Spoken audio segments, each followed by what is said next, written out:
ആ നീ ഇവിടെ ഉണ്ടായ? എടാ നീ പഠിച്ചാ? എടാ ഞാനൊന്നും പഠിച്ചിട്ടില്ലടാ. ഈ ബുക്ക് പോലും ഞാൻ തുറന്നു നോക്കിയിട്ടില്ല. അറിയോ, വീട്ടിലാണെങ്കിൽ എന്ത് പണിയായിരുന്നറിയോ? അതിന്റെ തിരക്ക് കാരണം എനിക്ക് ബുക്ക് പോലും നോക്കാനൊന്നും സമയം കിട്ടിയില്ല. ഇപ്പൊ പൂജപ്പെക്കുന്ന രീതിയിലാണ് ബുക്ക് ചെയ്യുന്നത്. അപ്പോ ഈ പരീക്ഷയും പൊട്ടി.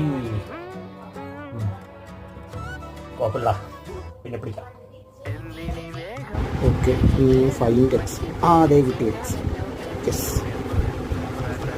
Some of the angle of the hexagon is dash. അറിവുണ്ടല്ലോ. അത്ര വിത്ര തവള ചെയ്ത് ചുക്കുമരിക്കണ കൂടാ പെയ്യും ഇത് പോയി.